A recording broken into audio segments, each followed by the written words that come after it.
ఇక్కడ చూసుకుంటే కనుక తెలుగుదేశం, జనసేన, బీజేపీ కూటమి అభ్యర్థిగా నిమ్మకాయల చినరాజప్ప గారు, అలాగే వైసీపీ తరఫున దొల్లూరు దొరబాబు గారు పోటీ చేస్తున్నారు. ఎలాగుంటుందండి ఈసారి? రాజాబాబు నెక్కుతారండి. టీడీపీ వస్తుంది, కూటమి వస్తుంది. కూటమి వస్తుందండి. అలాగే ఇక్కడ కాకినాడ పార్లమెంట్ ఉదయ్ గారు పోటీ చేస్తున్నారు. అది ఎలాగుంటుంది? ఆయనకు అవకాశం ఎక్కువ, మంచి క్యాండిడేట్ కదా, కొత్తగా ఇప్పుడు చేశాడు. ఆయన జనసేనకు కూడా అవకాశాలు ఎక్కువ ఉన్నాయి. ఈ జిల్లాలో ఓటింగ్ ఎక్కువ ఉంది కదా ఆల్రెడీ. మనకి పిఠాపురం ఆయన పోటీ చేయడం ప్లస్ అవుద్ది. మెయిన్ ఆయన వస్తే మంచి అవుతుంది అంటారా? మంచి జరుగుతుంది అంటారా? పక్కగా వద్దన్న. పవన్ కళ్యాణ్ ఎందుకు మంచి జరుగుతుంది? ఇప్పుడు కూటమి వస్తే మంచి జరుగుతుంది, పక్కగా జరుగుతుంది. చూడాల్సిన పని లేదు. వైసీపీని చూసాం కదా ఏం చేశారు, జాబులు ఎవరికి రాలేదు కదా. దాన్ని బట్టి పక్కగా జనసేన కూటమి వస్తుంది. ఎలా అనిపిస్తుందండి ఈ 5 ఏళ్ళ పరిపాలన మీకు? పరిపాలన ఏముందన్న, జాబులు ఇవ్వాలి. పథకాలు ఇస్తే సుఖమైందన్న. పథకాలు ఇచ్చేస్తారు, తినేస్తారు, పాడేస్తారు. అవి డబ్బులు ఇస్తే ఏం చేస్తారు? ఆ 10,000 రోజు తినేస్తారు, అయిపోతే 2 రోజులు తినేస్తారు. అది జాబ్ ఇస్తే బతుకుతారు కదా. పని కల్పించాలి మెయిన్. రాజధాని లేదు, పోలవరం లేదు, ఇవన్నీ చెప్పుకొని చాలా ఉన్నాయి కదా. అంతే పరిపాలన. అంతేనా ఏం కదా. మార్పు ఉంటే మంచిదండి.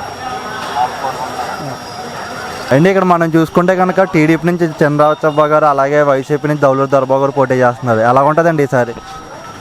వన్ సైడ్ మా తెలుగుదేశం ఇక్కడ తెలుగుదేశం వస్తుంది అంటారు.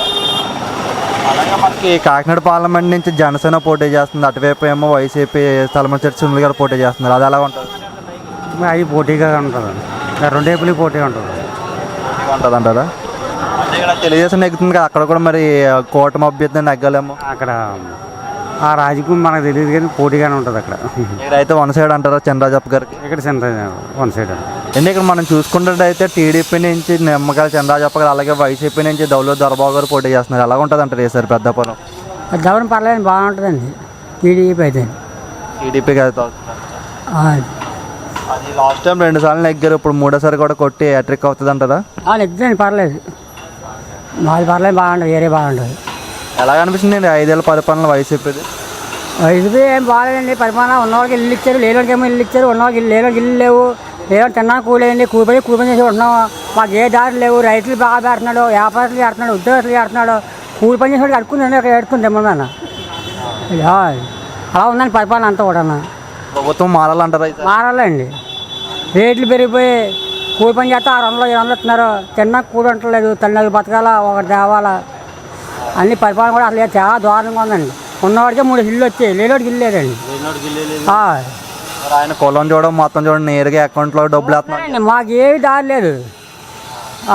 ఏం లేకపోతే అసలు ఏం పట్టుకోవట్లేదు. ఉన్నవాడికి ఇల్లు వచ్చాయి, లేనివాడికి ఇల్లు లేదండి. మేము ఊళ్ళో పుట్టి పెరిగాం, మాకు పంపలు లేవండి, ఏమీ లేవు, దారి ఏం లేదు.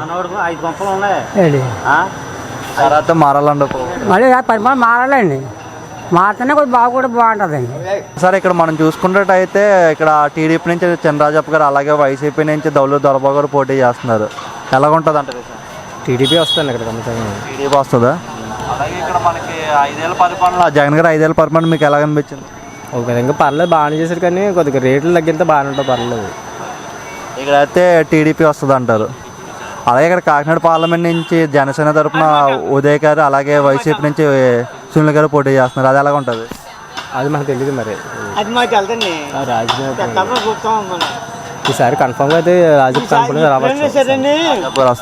వస్తారండి. రాజప్ప గారు వస్తారు. ఏదో మంచి పని చేశాడు కదా, ఇంకా మంచి పని చేయలేదు. అయితే రాజప్ప గారు వస్తారంటారు. రాజప్ప గారు గ్యారంటీ అండి. నేను మొంతాగిన ఏం మాట్లాడినా గ్యారంటీ వస్తాడండి. అయినా వస్తుంది. మంచి పని చేశాడండి. ఎవరు ఏం చేశారు? ఇక్కడ చూసుకుంటే కదా అనుకన్నా అక్కడ మనకి జనసేన, టీడీపీ, బీజేపీ తరఫున చినరాజప్ప గారు, అలాగే వైసీపీ తరఫున మనకి దొల్లూరు దొరబాబు గారు పోటీ చేస్తున్నారు. ఎలా ఉంటుంది అంటారు ఈసారి? చినరాజప్ప గారు వస్తారండి. ఈసారి 3ోసారి కూడా ఆయన వస్తారండి. ఆయన వస్తారు. ఎందుకంటే ఆయన ఎప్పుడు పిలిచినా సరే, ప్రతి ఫంక్షన్కి ఎవరు పిలిచినా ఆయన దగ్గరికి వస్తారండి. ఆయన ప్రతి చిన్నదానికి అందుబాటులో ఉంటారు. ఆయన కూడా అభివృద్ధి కూడా ఇప్పుడు అక్కడ అలాగే జరిగిందండి. అందుబాటులో ఉంటారు ఆయన మీకు? ఎప్పుడు ఉంటారండి. మాకంటే నేను ఎప్పుడు అడగలేదు, కాకపోతే చేసిన పనులు చూశానంటే. నేను సొంతంగా ఆయన దగ్గర ఎప్పుడు పొందలేదు. నేను ఎలా అనిపించింది అన్న ఈ 5 ఏళ్ళ పరిపాలన జగన్ గారిది? జగన్ గారి పరిపాలన అంటే అండి 5 ఏళ్ళ పరిపాలనలో ముందు మేము కార్మికులమండి, భవన నిర్మాణ కార్మికులమండి. మా కార్మికులకి ఏమి ఇవ్వలేదు. ఇసుక ఆపిన తర్వాత పనులు లేవండి. అది అయిపోతే